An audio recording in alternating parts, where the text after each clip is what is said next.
ಇವತ್ತಿನ ಬೈರಮಂಗಲ ಮತ್ತೆ ಕೆಂಚನಹಳ್ಳಿ ಭಾಗದ 26 ಹಳ್ಳಿಗಳು 9 ರೆವಿನ್ಯೂ ಗ್ರಾಮಗಳು ಸೇರಿ ಇವತ್ತಿನ ಈ ಒಂದು ಪಾದಯಾತ್ರೆಯನ್ನು ಹಮ್ಮಿಕೊಂಡಿರ್ತಕ್ಕಂಥದ್ದು ಯಾವುದೇ ಒಂದು ರಾಜಕೀಯದ ಒಂದು ಲಾಭ ನಷ್ಟದ ಲೆಕ್ಕಾಚಾರಕ್ಕೋಸ್ಕರ ಅಲ್ಲ, ಬದಲಾಗಿ ಇವತ್ತು ನಮ್ಮೆಲ್ಲರ ಮೇಲೂ ಕೂಡ ಒಂದು ದೊಡ್ಡ ಜವಾಬ್ದಾರಿ ಇದೆ. ಕಾರಣ ಈಗಾಗಲೇ ಈ ಭಾಗದ ಜನಪ್ರಿಯತೆಯನ್ನು ಪಡ್ಕೊಂಡಿರ್ತಕ್ಕಂಥ ಮಾಗಡಿ ವಿಧಾನಸಭಾ ಕ್ಷೇತ್ರದ ನಿಕಟಪೂರ್ವ ಶಾಸಕರು ಮಂಜಣ್ಣವರು ಮಾತನಾಡಿದ್ದಾರೆ. ಜೆಡಿಎಸ್ ನಾಯಕರಾಗಿರ್ತಕ್ಕಂಥ ಸುರೇಶ್ ಬಾಬಣ್ಣ ಅವರ ನೇತೃತ್ವದಲ್ಲಿ ಜನತಾದಳ ಪಕ್ಷದ ಬಹುತೇಕ ಶಾಸಕರು ಕೂಡ ಇವತ್ತು ನಿಮ್ಮ ಮುಂದೆ ಇದ್ದಾರೆ. ಒಬ್ಬ ಪಕ್ಷದ ಸಣ್ಣ ಕಾರ್ಯಕರ್ತನು ಕೂಡ ಕೇವಲ ಹಳೆ ಮೈಸೂರು ಕ್ರಾಂತಿಗೆ ಸೀಮಿತವಾಗಿಲ್ಲ. ಇವತ್ತು ರೈತರ ಹೋರಾಟಕ್ಕೆ ನಿಮ್ಮ ಬೆಂಬಲಕ್ಕೆ ನಿಂತು ಇವತ್ತು ಅನೇಕ ಜಿಲ್ಲೆಗಳಿಂದ ರಾಜ್ಯಾದ್ಯಂತ ಕಾರ್ಯಕರ್ತ ಬಂಧುಗಳು ಬಂದು ಭಾಗವಹಿಸಿದ್ದಾರೆ. ನಾನು ಪ್ರಾರಂಭದಲ್ಲೂ ಕೂಡ ಹೇಳ್ತಾನೆ ಬಂದಿದ್ದೇನೆ, ಇವತ್ತಿನ ಈ ಒಂದು ಪಾದಯಾತ್ರೆ ಯಾವುದೇ ಒಂದು ಪಕ್ಷಕ್ಕೆ ಸೀಮಿತವಾಗಿರ್ತಕ್ಕಂಥ ಪಾದಯಾತ್ರೆ ಅಲ್ಲ, ಯಾವುದೇ ಒಂದು ರಾಜಕಾರಣದ ನಮ್ಮ ಲಾಭ ನಷ್ಟಕ್ಕೆ ಸೀಮಿತವಾಗಿರ್ತಕ್ಕಂಥ ಪಾದಯಾತ್ರೆ ಅಲ್ಲ. ಬದಲಾಗಿ ಇವತ್ತು ರೈತರ ಬದುಕು ಇವತ್ತು ಬೀದಿಗೆ ಬರ್ತಾ ಇರ್ತಕ್ಕಂಥ ಈ ಒಂದು ಸನ್ನಿವೇಶದಲ್ಲಿ ನಮ್ಮೆಲ್ಲರ ಕೂಡ ಒಂದು ಜವಾಬ್ದಾರಿ ಇದೆ. ಅದನ್ನು ಅರ್ಥಕೊಂಡು ಇವತ್ತು ನಿಮ್ಮ ಮುಂದೆ ಬಂದು ನಿಂತಿದ್ದೇವೆ. ನಿಮ್ಮೆಲ್ಲರಿಗೂ ಗೊತ್ತಿದೆ, ಇವತ್ತು ಸುಮಾರು 11 ಕಿಲೋಮೀಟರ್ ಪಾದಯಾತ್ರೆಯನ್ನ ಅಂಚಿಪುರ ಗ್ರಾಮದಿಂದ ಇವತ್ತೇನು ಪ್ರಾರಂಭ ಮಾಡ್ತಾ ಇದ್ದೇವೆ. ಹೊಸೂರಿನವರೆಗೂ ಹೋಗಿ ತಲುಪತಕ್ಕಂಥದ್ದಕ್ಕೆ ನೀವೆಲ್ಲರೂ ಕೂಡ ನಮ್ಮ ಜೊತೆಯಲ್ಲಿ ಹೆಜ್ಜೆಯನ್ನ ಹಾಕ ರೈತರ ಜೊತೆಯಲ್ಲಿ ಜನತಾದಳ ಪಕ್ಷ ಕೇವಲ ಭಾಷಣಕ್ಕೆ ಸೀಮಿತವಾಗಿಲ್ಲ, ನಿಜಕ್ಕೂ ನಿಮ್ಮ ಜೊತೆಯಲ್ಲಿ ವಾಸ್ತವ ಸ್ಥಿತಿಯಲ್ಲಿ ಗಟ್ಟಿಯ ನಿಲುವಿಂದ ನಿಮ್ಮ ಜೊತೆಯಲ್ಲಿ ಜನತಾದಳ ಪಕ್ಷ ನಿಂತಿದೆ ಅಂತಕ್ಕಂಥದ್ದನ್ನ ಇವತ್ತು ಬಹುಶಃ ಒಂದು ದಿನದ ಪಾದಯಾತ್ರೆಯಿಂದ ನಾವು ಇದನ್ನು ಸಾಬೀತು ಮಾಡಲಿಕ್ಕೆ ಆಗೋದಿಲ್ಲ. ಇದು ಕೇವಲ ಒಂದು ಆರಂಭ ಅಷ್ಟೇ. ಒಂದು ಮಾತನ್ನ ತಿಳಿಸ್ಲಿಕ್ಕೆ ಬಯಸ್ತೇನೆ. ನಿನ್ನೆ ಮೊನ್ನೆ ಏನಾಗಿದೆ ನೋಡಿದ್ದೀರಿ, 7 ಜನ ಇವತ್ತು ಚೆಕ್ನ ಈಸ್ಕೊಂಡಿರ್ತಕ್ಕಂಥದ್ದನ್ನ ನೋಡಿದ್ದೇವೆ. ಯಾರು ಚೆಕ್ನ ಪಡ್ಕೊಂಡಿದ್ದಾರೆ ಅವ್ರ ಬಗ್ಗೆ ನಾನು ಚರ್ಚೆ ಮಾಡ್ಲಿಕ್ಕೆ ಹೋಗೋದಿಲ್ಲ, ಅದು ಅವ್ರಿಗೆ ಬಿಟ್ಟಿರ್ತಕ್ಕಂಥ ವಿಚಾರ. ಅವ್ರಿಗೆ ಸರಿ ಅನಿಸಿದ್ರೆ ಅವ್ರು ಏನ್ ಬೇಕಾದ್ರೂ ಮಾಡ್ಬೋದು. ಆದ್ರೆ ಯಾರು 95% ಹೆಚ್ಚು ರೈತರು ಈ ಭಾಗದಲ್ಲಿ 2 ಪಂಚಾಯಿತಿ ಸೇರಿರ್ತಕ್ಕಂಥ ರೈತರು ಇವತ್ತು ನಿಮ್ಮನ್ನ ಬಂದು ಸರ್ಕಾರದ ಯಾವುದೇ ಅಧಿಕಾರಿಗಳಾಗಿ ಇಲ್ಲಿ ನೀವು ಗೆಲ್ಲಿಸಿ ವಿಧಾನಸೌಧ ಮೆಟ್ಟಿಲಿರ್ತಕ್ಕಂಥ ಜನಪ್ರತಿನಿಧಿಗಳಾಗಿ ಸೌಜನ್ಯಕ್ಕೂ ಕೂಡ ನಿಮ್ಮ ಜೊತೆಯಲ್ಲಿ ಬಂದು ನಿಂತು ನೀವು ಭೂಮಿಯನ್ನ ಕೊಡಲಿಕ್ಕೆ ಸಿದ್ಧಿದ್ದೀರಾ, ಭೂಮಿಯನ್ನ ಕೊಡಲಿಕ್ಕೆ ತಯಾರಿದ್ದೀರಾ, ಭೂಮಿಯನ್ನ ಕೊಟ್ಟರೆ ನಿಮ್ಮ ಜೀವನ ಮುಂದೆ ಯಾವ ರೀತಿ ರೂಪಿಸ್ತೀವಿ ಅಂತಕ್ಕಂಥ ಕನಿಷ್ಠ ಆತ್ಮವಿಶ್ವಾಸವನ್ನ ಕೂಡ ತುಂಬಿಸ್ತಕ್ಕಂಥ ಒಂದು ಪ್ರಯತ್ನವನ್ನ ರಾಜ್ಯ ಸರ್ಕಾರದ ಜನಪ್ರತಿನಿಧಿಗಳು ಮಾಡಲಿಲ್ಲ. ಹಾಗಾಗಿ ಒಂದು ಮಾತನ್ನ ಹೇಳ್ತಾರೆ, 450ಕ್ಕೂ ಹೆಚ್ಚು ದಿನ ಅಂದ್ರೆ 16 ತಿಂಗಳು ಕಳೆದೋಗಿದೆ. ಇವತ್ತು ನಿಖಿಲ್ ಕುಮಾರಸ್ವಾಮಿ ಆಗಲಿ, ಇಲ್ಲಿರ್ತಕ್ಕಂಥ ಮಂಜಣ್ಣವರಾಗಲಿ, ಇದು ನಾವು ಮೊದಲನೇ ದಿನ ಇಲ್ಲಿ ಪ್ರವೇಶ ಮಾಡ್ತಾ ಇರ್ತಕ್ಕಂಥದ್ದಲ್ಲ. ರಾಜ್ಯ ಮಟ್ಟದಲ್ಲಿ ದೊಡ್ಡ ಸೂಚನೆ ಆಗಿದೆ. ಅದನ್ನ ನೋಡಿ ನಾವು ಬಂದಿರತಕ್ಕಂಥದ್ದಲ್ಲ. ರಾಜಕೀಯವಾಗಿ ಅಷ್ಟೇ ಅಲ್ಲ, ವೈಯಕ್ತಿಕವಾಗಿ ನೀವು ಸನ್ಮಾನ್ಯ ದೇವೇಗೌಡರಿಗೆ, ಕುಮಾರಣ್ಣ ಅವರಿಗೆ ತೋರಿಸಿರ್ತಕ್ಕಂಥ ಪ್ರೀತಿ, ಕೊಟ್ಟಿರ್ತಕ್ಕಂಥ ಗೌರವಕ್ಕೆ ತಲೆವಾಗಿ ಇವತ್ತು ನಿಮ್ ಜೊತೆ ನಿಲ್ತಕ್ಕಂಥ ಒಂದು ಕೆಲಸ ದೇವೇಗೌಡರ ಕುಟುಂಬದ ಇವತ್ತು ನಿಖಿಲ್ ಕುಮಾರಸ್ವಾಮಿಯ ಒಂದು ಆದ್ಯ ಕರ್ತವ್ಯ ಆಗಿದೆ ಅಂತಕ್ಕಂಥದ್ದನ್ನ ಈ ಸಂದರ್ಭದಲ್ಲಿ ತಿಳಿಸಲಿಕ್ಕೆ ಬಯಸ್ತೇನೆ.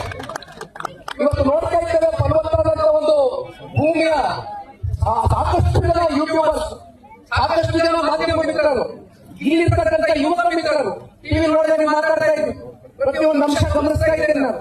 ನಿಮ್ಮಲ್ಲಿ ಇರ್ತಕ್ಕಂಥ ಆಕ್ರೋಶ ಏನಿದೆ, ಇಲ್ಲಿರ್ತಕ್ಕಂಥ ಸಣ್ಣ ರೈತರು, ಅತಿ ಸಣ್ಣ ರೈತರು ಅಂತಕ್ಕಂಥದ್ದನ್ನ ಮೊನ್ನೆ ಪ್ರೆಸ್ ಮೀಟ್ ಅಲ್ಲಿ ಕೂತ್ಕೊಂಡಾಗ ಹೇಳಿದೆ. ರಾತ್ರಿ ಜೂನ್ 12ನೇ ತಾರೀಕು ಅಂತಿಮ ಅಧಿಸೂಚನೆಯನ್ನು ಹೊರಡಿಸ್ತಾರೆ. 3 ಹಳ್ಳಿಗಳು ಕವರ್ ಆಗ್ತದೆ. ಅದರಲ್ಲಿ ಸರಿಸುಮಾರು 755 ರೈತ ಕುಟುಂಬಗಳಲ್ಲಿ 641 ರೈತರು, ಸಣ್ಣ ರೈತರು, ಅತಿ ಸಣ್ಣ ರೈತರು ಅಂತ ಯಾವ ರೀತಿ ನಾವು ಇದನ್ನ ಕ್ಯಾಟಗರೈಸ್ ಮಾಡಿದೀವಿ ಅಂದ್ರೆ, 1 ಎಕರೆಗಿಂತ ಕಮ್ಮಿ ಭೂಮಿಯನ್ನು ಇಟ್ಕೊಂಡಿರ್ತಕ್ಕಂಥವರು 81% ಜನ ಇವತ್ತು ಈ 3 ಹಳ್ಳಿಗಳಲ್ಲಿ ಅಂತಿಮ ಅಧಿಸೂಚನೆಯನ್ನು ಹೊರಡಿಸಿದ್ದಾರೆ ರಾಜ್ಯ ಸರ್ಕಾರ. ಎಲ್ಲೋಗಿಲ್ಲ, ಎಲ್ಲಿ ಬದುಕಟ್ಕೊಳ್ಳಿಕ್ಕೆ ಸಾಧ್ಯ? ಒಂದು ಮಾತು ನಿಮಗೆ ಕೈ ಜೋಡಿಸಿ ಮಾಡ್ತೇನೆ, ಬರ್ತಾರೆ ಕನ್ನಡ ಬಿಟ್ಟಿದ್ದಾರೆ. ಮಂಜಣ್ಣವ್ರು ಕೇಳಿದ್ರೆ ಹೊಸೂರು ಗ್ರಾಮಕ್ಕೆ ಹೋಗಿದ್ವಿ, ಯಾರು ಮಂಜಣ್ಣ ಇದು ರೈತ ಮಗ ಕಾಣ್ತಾ ಇಲ್ವಲ್ಲ ಅಂತ. ಮಂಜಣ್ಣ ಗಾಡಿ ಕುತ್ಕೊಂಡು ಹೇಳಿದ್ರು, ಇಲ್ಲ ಇಲ್ಲ ಒಂದಷ್ಟು ಜನ ಕನ್ನಡಿಗರು ಬಿಟ್ಟವ್ರೆ, ದಿನಗಳಿಗೆ ತಲೆ ಕೆಡಿಸ್ತಾರೆ, ನೀವೇನಾದ್ರೂ ಕೋರ್ಟ್ ಕಟ್ಟೆ ಅಂತ ಹೋದ್ರೆ ಮತ್ತೆ ನಿಮ್ಗೆ ಇರ್ತಕ್ಕಂಥ 1 ಎಕರೆ ಭೂಮಿ ಜಮೀನು, ಅದನ್ನ ಅರ್ಧ ಎಕರೆ ನೀವು ವಕೀಲರು ಕೊಡಬೇಕಾಗ್ತದೆ. ದಯವಿಟ್ಟು ಕೊಟ್ಟುಬಿಡಿ ಎಲ್ಲ ಅಂತಕ್ಕಂಥದ್ದನ್ನ ಒಳಗಡೆಯಿಂದ ಕೂತ್ಕೊಂಡು ವ್ಯವಸ್ಥಿತವಾಗಿ ಸಂಸದ ರೂಪಿಸ್ತಾ ಇದ್ದಾರೆ. ಅದಕ್ಕೆ ಕುಂಭ ಕೊಡ್ತಾ ಇರ್ತಕ್ಕಂಥ ಯಾರು ಅಂತಕ್ಕಂಥದ್ದು ನಿಮ್ಗೆ ಗೊತ್ತಿದೆ. ದಯವಿಟ್ಟು ನಿಮ್ಮಲ್ಲಿ ಒಗ್ಗಟ್ಟು ಯಾವುದೇ ಕಾರಣಕ್ಕೂ ಕೈಜೋಡಿಸಿ ಮಾಡ್ತೇನೆ. ನಮ್ಮ ರೈತರಲ್ಲಿ ಒಗ್ಗಟ್ಟನ್ನ ಮುರಿತಕ್ಕಂಥ ಪ್ರಯತ್ನ ಆಗ್ತಾ ಇದೆ. ನೀವು ಒಮ್ಮತದಿಂದ ಇವತ್ತು ಯಾವ ರೀತಿ ಗಟ್ಟಿ ನಿಲುವಿಂದ ನಿಂತಿದ್ದೀರಿ, ನೀವು ಇದೇ ಗಟ್ಟಿ ನಿಲುವಿಂದ ನಿಂತೆ ಯಾರು ಕೂಡ ಅರ್ಧ ಇಂಚ್ ಭೂಮಿಯೂ ಕೂಡ ಇವತ್ತು ನಿಮ್ಮ ಭೂಮಿಯನ್ನು ಕಸ್ಕೊಳ್ತಕ್ಕಂಥದ್ದಾಗ್ಲಿ ವಶಪಡಿಸ್ಕೊಳ್ತಕ್ಕಂಥದ್ದಾಗಿ ಸರ್ಕಾರ ಮಾಡ್ತಕ್ಕಂಥದ್ದಕ್ಕೆ ದಯವಿಟ್ಟು ಅವಕಾಶ ಮಾಡಿಕೊಡ್ಬೇಡಿ. ಕೈ ಜೋಡಿಸಿ ಮನವಿ ಮಾಡ್ತೇನೆ. ಶಾರದಮ್ಮನವರು ಕೂಡ ಬಂದಿದ್ದಾರೆ, ಶಿವಮೊಗ್ಗ ಗ್ರಾಮಾಂತರದ ಶಾಸಕರು ಅಮ್ಮ ಅವರು ಭಾಗವಹಿಸಿದ್ದಾರೆ, ಗಡಿಯಮ್ಮನವರು ಎಲ್ಲರೂ ಕೂಡ ಇದ್ದೇವೆ. ನಮ್ಮ ಕರ್ತವ್ಯ ಇದೆ ಇವತ್ತು. ಹಾಗಾಗಿ ಇನ್ನೊಂದು ಮಾತನ್ನ 2-3 ಅಂಶಗಳನ್ನ ತಿಳಿಸ್ತೇನೆ. ನಿಮ್ಗೆ ಗೊತ್ತಿದೆ, ನಾನು ಪತ್ರಿಕಾಗೋಷ್ಠಿ ಕರೆದು ಒಂದು ಮಾತು ಹೇಳಿದೆ. ಇವತ್ತು ಈ ಪ್ರಾಜೆಕ್ಟ್ ನ ಮಾಡ್ತಕ್ಕಂಥದಕ್ಕೆ ಇದರ ಸಂಪೂರ್ಣ ವೆಚ್ಚ ಎಷ್ಟಪ್ಪ ಅಂದ್ರೆ 18,000 ಕೋಟಿ. ಆ 18,000 ಕೋಟಿಯಲ್ಲಿ ಹುಡುಕೋದ್ರಿಂದ ಇವತ್ತು ಲೋನ್ ಅನ್ನ ತಗೊಂಡು ಬರ್ಲಿಕ್ಕೆ ಸ್ಯಾಂಕ್ಷನ್ ಲೆಟರ್ ಕೂಡ ತಗೊಂಡು ಬಂದಿದ್ದಾರೆ. ಆ ಸ್ಯಾಂಕ್ಷನ್ ಲೆಟರ್ ಅಲ್ಲಿ ಏನ್ ಬರ್ತಿದ್ದಾರಪ್ಪ ಅಂದ್ರೆ, ರೈತರ ಹತ್ರ ನೀವು ಹೋಗಿ ಸಹಿ ಹಾಕ್ಸ್ಕೊಂಡಿದ್ದೀರಾ, ರೈತರ ಒಪ್ಪಿಗೆಯನ್ನು ಪಡೆದಿದ್ದೀರಾ ಅಂತಕ್ಕಂಥದ್ದನ್ನ ಇವತ್ತು ಹುಡ್ಕೋದವ್ರು ಕೇಳ್ತಾ ಇದ್ದಾರೆ. ನೀವು ಯಾವುದೇ ವೈಯಕ್ತಿಕವಾಗಿ ಏನಾದ್ರೂ ಹೋಗ್ಬಿಟ್ಟು ಬ್ಯಾಂಕ್ಗೆ ಲೋನ್ ಅಪ್ಲೈ ಮಾಡಿದಾಗ ನಿಮ್ಮ ಆಸ್ತಿ ಪಾಸ್ತಿಗಳನ್ನ ಅಡಮಾನ ಮಾಡಬೇಕು ಅಂತಾರೆ, ಮತ್ತೆ ನಿಮಗೆ ನಾವು ಸಾಲವನ್ನು ಕೊಡಬೇಕು ಅಂತ ಕೇಳ್ತಾರೆ. ಸರ್ವಸಾಮಾನ್ಯ ಅಲ್ವಾ? ಅದೇ ರೀತಿ ಸರ್ಕಾರಕ್ಕೂ ಕೂಡ ಹುಡುಕೋದ್ರಿಂದ ಇವತ್ತು ಲೋನ್ ಅನ್ನ 12,000 ಕೋಟಿಯನ್ನ ಏನು ತಗೊಳಕ್ಕೆ ಸ್ಯಾಂಕ್ಷನ್ ಲೆಟರ್ ತಗೊಂಡ್ಬಂದಿದ್ದಾರೆ. ಯಾವ ಕಾರಣಕ್ಕೂ ಕೂಡ 10 ರೂಪಾಯಿ ಬುಡಗಾಸು ಬಿಡುಗಡೆ ಆಗೋದಿಲ್ಲ. ಅಲ್ಲೆಲ್ಲೋ PMRD ಬೆಂಗಳೂರು ಅಲ್ಲಿರ್ತಕ್ಕಂಥ ಸಾರ್ವಜನಿಕರ ಆಸ್ತಿ ಪಾಸ್ತಿ ಅದನ್ನ ಅಡಮಾನ ಇಟ್ಟಿದ್ದಾರೆ. BDAನ ಈಕ್ವಿಟಿ 2,000 ಕೋಟಿ ಕೊಟ್ಟಿದ್ದಾರೆ. ಒಟ್ಟಾರೆಯಾಗಿ 87% ಲೋನ್ ತಗೊಂಡು ಸಾಲ ತಗೊಂಡು ಈ ಪ್ರಾಜೆಕ್ಟ್ ನ ಯಾರಿಗೋಸ್ಕರ ಮಾಡ್ತಾ ಇದ್ದಾರೆ, ಯಾರ ಲಾಭಕ್ಕೋಸ್ಕರ ಮಾಡ್ತಾ ಇದ್ದಾರೆ, ಯಾರ ಪ್ರಗತಿಗೋಸ್ಕರ ಮಾಡ್ತಾ ಇದ್ದಾರೆ? ನಿಮ್ ಕೈಗಳಲ್ಲಿ ಬೋರ್ಡ್ ಇಟ್ಕೊಂಡಿದ್ದೀರಿ. 33,500 ಕೋಟಿ ಅಂತಕ್ಕಂಥ ಲಾಭವನ್ನ ಯಾವ ರಿಯಲ್ ಎಸ್ಟೇಟ್ ಕಂಪನಿಗಳು ಕೂಡ ಕೊಟ್ಟಿದ್ದೀರಿ, ಯಾವ ವ್ಯಕ್ತಿಗಳಿಗೆ ಅನುಕೂಲ ಮಾಡಿಕೊಂಡಿದ್ದೀರಿ. ಆ ಅನುಕೂಲದಲ್ಲಿ ನಿಮಗೆ ಬರ್ತಕ್ಕಂಥ ಆದಾಯ ಎಷ್ಟು, ನೀವು ಮಾತಾಡ್ಕೊಂಡಿರ್ತಕ್ಕಂಥ ಪರ್ಸೆಂಟೇಜ್ ಏನು, ಇದನ್ನ ದಯವಿಟ್ಟು ಕೇಳಬೇಕಣ್ಣ. ನಾವೆಲ್ಲ ಕುತ್ಕೊಂಡು ಇವತ್ತು ಅಷ್ಟು ಸುಲಭವಾಗಿ ರೈತರು ಬರ್ತಕ್ಕಂಥವ್ರಲ್ಲ. ನಮಗ್ ಗೊತ್ತಿದೆ, ನೀವೆಲ್ಲ ಶ್ರಮಜೀವಿಗಳು. ಅತಿವೃಷ್ಟಿಯಾಗ್ಲಿ ಅನಾವೃಷ್ಟಿಯಾಗ್ಲಿ ನೀವು ಬೇರೆ ಇನ್ಯಾವುದು ವಹಿವಾಟುಗಳು ವ್ಯಾಪಾರಗಳು ಹೋದಂತವ್ರಲ್ಲ, ತಲೆ ಹಾಕಂತವ್ರಲ್ಲ. ಕಷ್ಟನೋ ಸುಖನೋ ಭೂಮಿಕಾಯಿಯನ್ನ ನಂಬ್ಕೊಂಡು ಇವತ್ತು ಬದುಕನ್ನ ಕಟ್ಕೊಂಡಿದ್ದೀರಿ. ಕಣ್ಣಾರೆ ಮಾಡಿದ್ದೇನೆ. ನಮ್ಮ ಮಂಜಣ್ಣವ್ರ ಜೊತೆ ನಡಿ ಮಂಜಣ್ಣ ವಾಸ್ತವ ಸ್ಥಿತಿ ಏನಿದೆ ಅಂತಕ್ಕಂಥದ್ದು ನಮ್ಮ ಮಾಧ್ಯಮದ ಮಿತ್ರರನ್ನು ಕೂಡ ಕರ್ಕೊಂಡು ಹೋಗುವಂತ ಬಂದಿದ್ವು. ನೋಡಿದ್ದೇವೆ. ಹೈನುಗಾರಿಕೆಯನ್ನ ಮಾಡ್ತಕ್ಕಂಥ ಮಂಜಣ್ಣವ್ರು ಬರ್ಬೇಕು ದಯವಿಟ್ಟು. ಹೈನುಗಾರಿಕೆಯ ಮೇಲೆ ಜೀವನವನ್ನ ರೂಪಿಸಿರ್ತಕ್ಕಂಥ ಅತಿ ಸಣ್ಣ ರೈತರು, ಜಮೀನು ಇಟ್ಕೊಂಡಿಲ್ಲ, ಗುತ್ತಿಗೆಗೆ ಭೂಮಿಯನ್ನು ಪಡ್ಕೊಂಡಿದ್ದಾರೆ. ಕೊನೆಗೆ 5, 6, 7, 8 ಹಸಗಳನ್ನ ಸಾಕೊಂಡು ಕೊನೆಗೆ ಅದರಲ್ಲಿ ಬರ್ತಕ್ಕಂಥ ಆದಾಯ ಏನಿದೆ ಆ ಆಧಾರದ ಮೇಲೆ ಗೌರವಿತವಾಗಿ ಅವ್ರ ಮನೆ ನಡೀತಾ ಇದೆ. ತರಕಾರಿ ಬೆಳಿತೀರಿ, ರೇಷ್ಮೆ ಬೆಳಿತೀರಿ, ತೆಂಗಿದೆ, ಮಾವಿದೆ, ಅಡಿಕೆ ಇದೆ. ರೇಷ್ಮೆ 50% ಹೆಚ್ಚು ರೇಷ್ಮೆ ಮೇಲೆ ಅವಲಂಬಿತರಾಗಿ ಜೀವನ ಮಾಡ್ತಾ ಇದ್ದೀರಿ. ತರಕಾರಿ ಬೆಳೀತಾ ಇದ್ದೀರಿ. ವೃಷಭಾವತಿ ನದಿ ಇವತ್ತು ಕಲುಷಿತ ಕಾಣ್ತಾ ಇದೆ. ಯಾರು ನೀವು ಬೆಳೆದಂತ ತರಕಾರಿ ತಗೊಳ್ಳೋದಿಲ್ವೇ ಮಾರ್ಕೆಟ್ ಅಲ್ಲಿ? ಹೇಳ್ತಾವ್ರು, ಈಗ ಹೇಳ್ತಾವ್ರೆ, ಅಪಪ್ರಚಾರ ಶುರು ಮಾಡವ್ರೆ. ಏನ್ ಇಷ್ಟು ವರ್ಷ ಏನಪ್ಪ ತಲೆಮಾರುಗಳಿಂದ ಬೆಳೆತಂಬಂದು ಮಾರುಕಟ್ಟೆಗೆ ಹಾಕಿ ತರಕಾರಿಗಳು ಅದರಿಂದ ಬರ್ತಕ್ಕಂಥ ಆದಾಯದ ಮೇಲೆ ಜೀವನ ಮಾಡ್ತಾ ಇದ್ರಿ. ಈಗ ವೃಷಭಾವತಿ ನದಿ ಕಲುಷಿತಗೊಂಡು ಬಿಟ್ಟಿದೆಯಂತೆ.